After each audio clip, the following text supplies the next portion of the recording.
Welcome to Peace in the Valley, where adventure starts at home.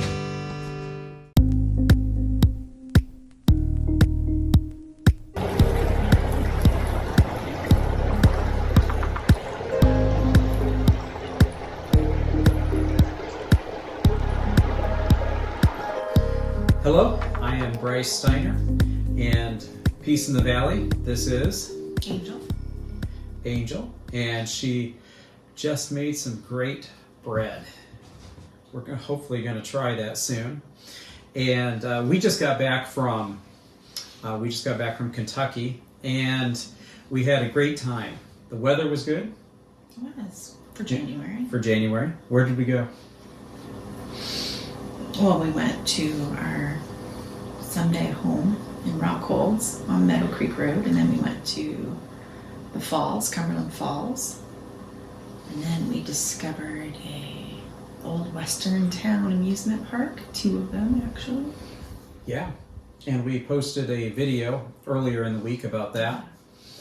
And one of the things that we did this time that was different was we always fly a drone.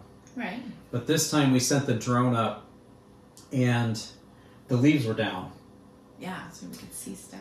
And Kentucky had an extraordinary amount of snow, which was quite unusual, but it had a lot of snow and we took advantage of that.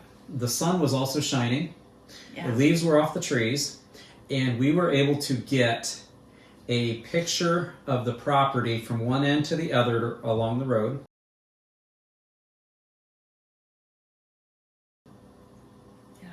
And we found a lot of beaver dams.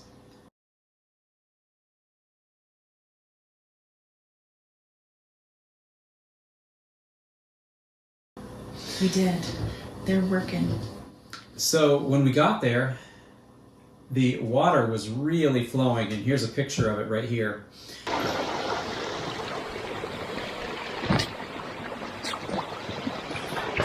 And that is, I am glad we did not put a smaller tile in like we were thinking about. And the water, the culvert that we put in, that Angel actually put in with the RK25,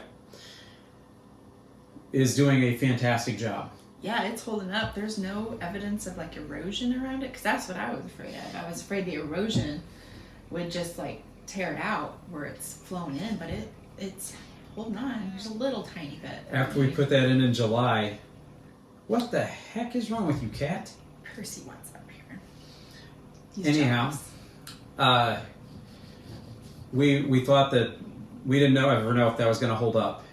And we put that in, and with a lot of hard work and a lot of prayer, and it is still there and still functioning well.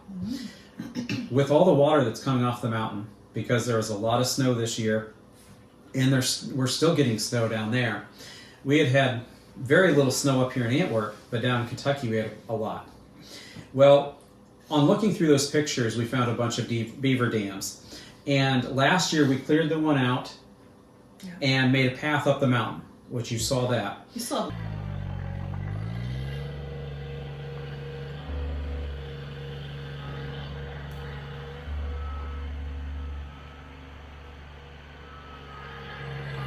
a little cleanup work, like, because we just kind of pushed it out of the way.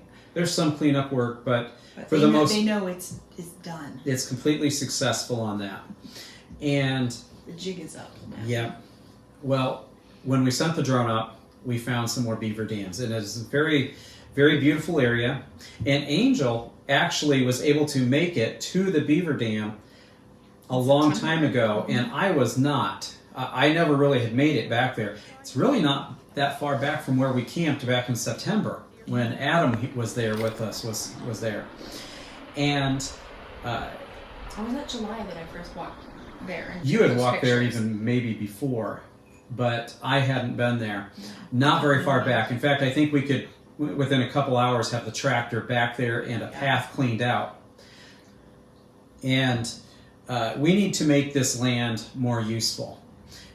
The beaver dams are causing problems, and how many did we find altogether? Let's see. Well, that first one, I think Well, 5 total after we were on the other side.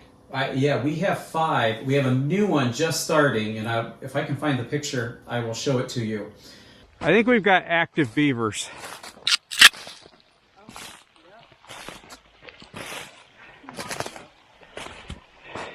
And another dam. Very fresh. They had just cut these trees down. And the bad part about it is it's going to be going back to the neighbor's property because it's close to the driveway. Over, by their driveway. And that is close to where the cabin that we found, the cinder block house or building, those two, the structures over there where there was once a homestead, that is going to be flooded if we don't get this beaver dam cleared out. Because the beavers are relentless. They just continue to build and build and build until it's bigger and bigger and bigger. Yeah. And this first beaver dam is huge. We've got to clean it out.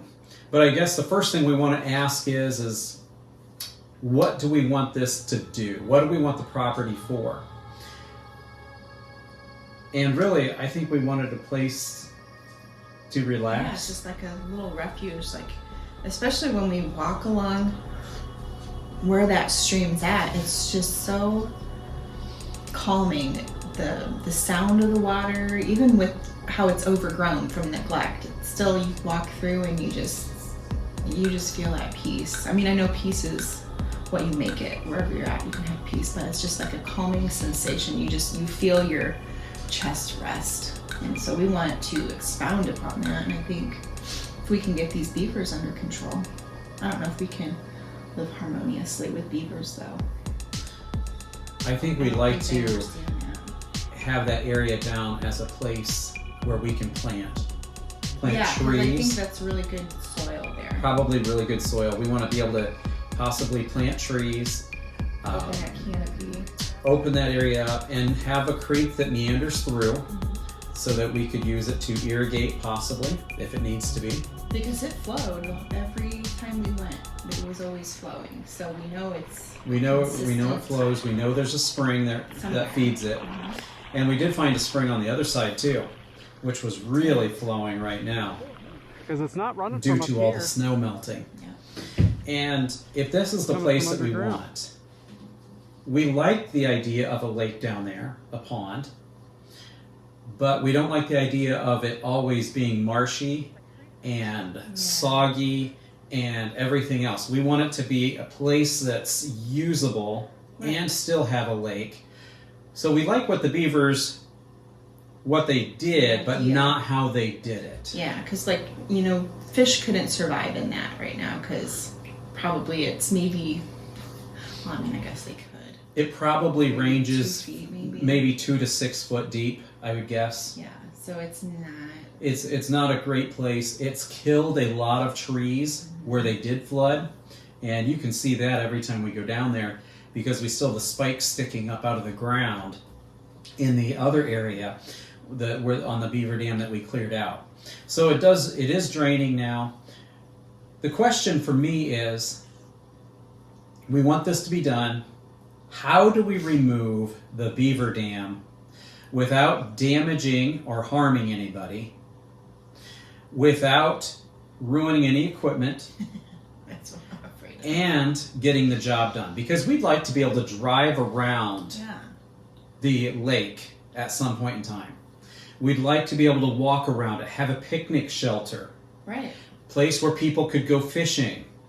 That is what we'd like to do, because someday this will be a place where people can go and hopefully have peace in the valley. Enjoy it. Yeah. So, tell us what you think. What can we do to remove the dam? All options are on the table.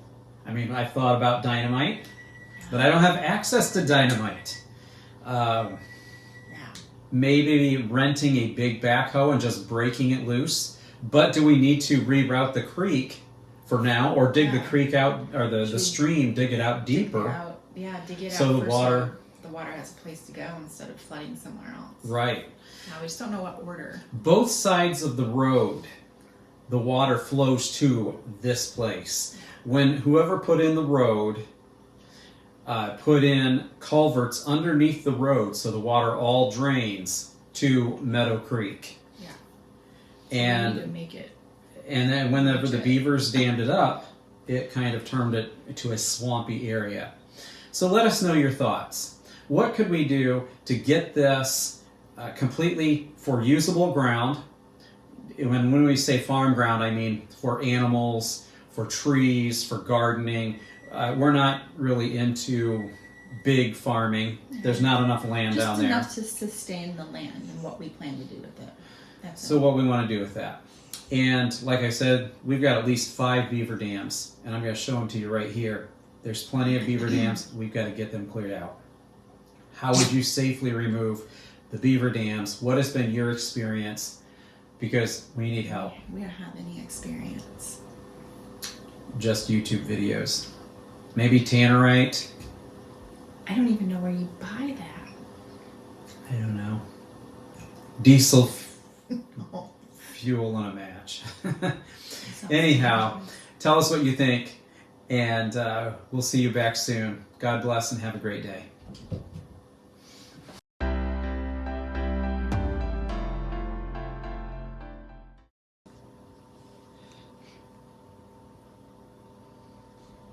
Oh my goodness, I changed into a cat, and a black one at that. And I'm eating the table. What are you biting the table for, you weirdo? What's the matter?